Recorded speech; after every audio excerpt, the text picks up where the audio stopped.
മുത്തശ്ശ, എല്ലാവരും കേൾക്കാനായിട്ടാണ് ഞാൻ പറയുന്നത്. എനിക്ക് ഈ വിവാഹത്തിന് താല്പര്യമില്ല. വിവാഹം ഉറപ്പിക്കുന്നതിന് മുമ്പ് ആരെങ്കിലും എന്നോട് ചോദിച്ചോ എനിക്ക് ഈ വിവാഹത്തിന് താല്പര്യമുണ്ടോന്ന്? ഇത് കേട്ടപ്പോൾ തന്നെ ആദർശ് ദേഷ്യപ്പെട്ട് ചാടി എഴുന്നേൽക്കുന്നുണ്ട്. എന്നിട്ട് ചോദിക്കുന്നുണ്ട് അനിയോട്, അനി, നിന്നോട് ഞാൻ പല പ്രാവശ്യം പറഞ്ഞിട്ടുണ്ട് നിന്റെ കുട്ടിക്കളിയല്ല ജീവിതമെന്ന്. നിനക്കേ ഇപ്പൊ കല്യാണത്തിനുള്ള പ്രായമൊക്കെ ആയിട്ടുണ്ട്. നീ എന്ത് കരുതി ഇപ്പോഴും നീ കൊച്ചാണെന്നോ? എന്റെ പ്രശ്നം എന്താന്നുള്ളതൊക്കെ ഞാൻ നേരത്തെ തന്നെ നയനേടത്തിയോടും ആദർശനോടും പറഞ്ഞതാ. അപ്പൊ മുത്തശ്ശൻ പറയുന്നുണ്ട്, അനി, ഞാൻ അവർക്ക് വാക്കു കൊടുത്തു, കല്യാണം ഉറപ്പിച്ചു, ക്ഷണിക്കേണ്ടവരൊക്കെ ഒരുവിധം ക്ഷണിച്ചു കഴിഞ്ഞു. ഇപ്പൊ എന്താ നിനക്ക് ഇങ്ങനെ ഒരു മാറ്റം? മുത്തശ്ശ, ഈ മാറ്റം എനിക്ക് ഇപ്പൊ ഉണ്ടായതല്ല, ഞാനിത് നേരത്തെ അറിയിക്കേണ്ടവരൊക്കെ അറിയിച്ചു കഴിഞ്ഞതാ. അപ്പോ അത് മുത്തശ്ശനോട് പറയേണ്ടാന്നും മുത്തശ്ശൻ വാക്കു കൊടുത്തു കഴിഞ്ഞു, ഇനി അത് തിരിച്ചെടുക്കില്ല എന്നൊക്കെ പറഞ്ഞിട്ട് എന്നെ എല്ലാവരും തടഞ്ഞു നിർത്തുകയായിരുന്നു. അപ്പൊ മുത്തശ്ശൻ പറയുന്നുണ്ട്, ആദർശേ, അപ്പോ ഇവന്റെ ഇഷ്ടപ്രകാരമല്ലേ ഈ കല്യാണം നടത്തുന്നത്? അപ്പൊ ആദർശ് പറയുന്നുണ്ട്, അത് മുത്തശ്ശ, അവന് ഇഷ്ടമൊക്കെ തന്നെയാണ്. എന്തിഷ്ടം? എനിക്ക് അനാമികയോട് ഒരു ഇഷ്ടവുമില്ല. അങ്ങനെ ഒരു ഇഷ്ടം എന്റെ മനസ്സിൽ തോന്നിയിട്ടുമില്ല. എന്റെ ഒരു ആരാധിക, ആ ഒരു ഇഷ്ടം മാത്രമേ ഞാൻ അനാമികക്ക് കൊടുത്തിട്ടുള്ളൂ. മോളെ നയനെ, നിനക്കിതറിയാമായിരുന്നോ? അത് മുത്തശ്ശ, കള്ളം പറയാൻ വരണ്ട, സത്യം എന്താണെന്നുള്ളത് എന്നോട് പറയാം. അത് മുത്തശ്ശ, എന്നോട് അനി ഇതിനു മുന്നേ 2 തവണ സൂചിപ്പിച്ചിരുന്നു. ഞാൻ അതേപറ്റി ആദർശനോട് സംസാരിച്ചതാണ്. അനിക്ക് ഈ ബന്ധത്തിന് താല്പര്യമില്ലെന്ന്.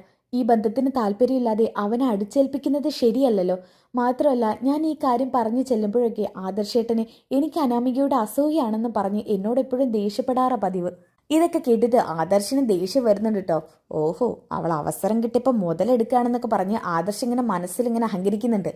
പിന്നെ ഇങ്ങനെ ആദർശം ചിന്തിക്കുകയാണ്, ഓ, ഇതൊരു വിധത്തിന് ഇവിടെ അറിഞ്ഞത് നന്നായി. ഇനി കല്യാണം കഴിഞ്ഞ് വേറെ എന്തെങ്കിലും പ്രശ്നങ്ങളുണ്ടെങ്കിൽ അത് വീണ്ടും എൻ്റെ തലയിലോട്ട് ഇരിക്കുന്നു ഇങ്ങനെ ചിന്തിക്കുകയാണ് ആദർശ്.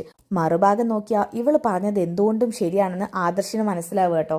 അപ്പൊ മുത്തശ്ശൻ പറയുന്നുണ്ട്, ഓഹോ, അപ്പൊ ഇതിൻ്റെ ഇടയിൽ ഇത്തരം കാര്യങ്ങളൊക്കെ സംസാരിക്കുന്നുണ്ടല്ലേ.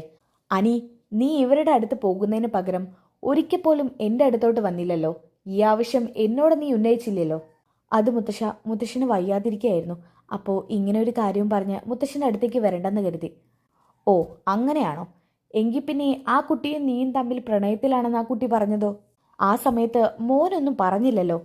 മുത്തശ്ശ, ഞാൻ എൻ്റെ ലൈഫിലേക്ക് ആഗ്രഹിച്ച ഒരു പെൺകുട്ടിയെ അല്ല അവള്. അവളുടെ സ്വഭാവം അത് വേറൊന്നാണ്. അവൾക്ക് പെട്ടെന്ന് ദേഷ്യം വരും, എന്തേലൊക്കെ വിളിച്ചു പറയും. അവൾ എന്നെ ഫോൺ വിളിക്കുന്നതേ വഴക്കിടാനാ. ഞങ്ങൾ സംസാരിച്ചാലും അപ്പം വഴക്ക് തുടങ്ങും.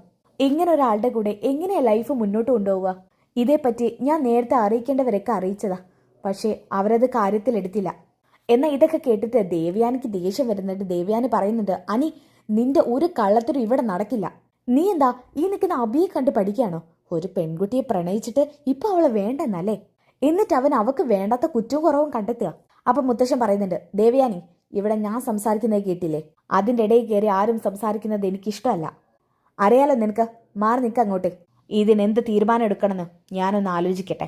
അപ്പോൾ ഇതിൻ്റെ ബാക്കി എപ്പിസോഡ് കാണാനായിട്ട് ചാനൽ ഒന്ന് സബ്സ്ക്രൈബ് ചെയ്ത് ലൈക്ക് ചെയ്ത് വെച്ചേക്ക്. അപ്പോൾ നെക്സ്റ്റ് വീഡിയോയിൽ കാണുന്നവരേക്കും ബൈ ഗൈസ്.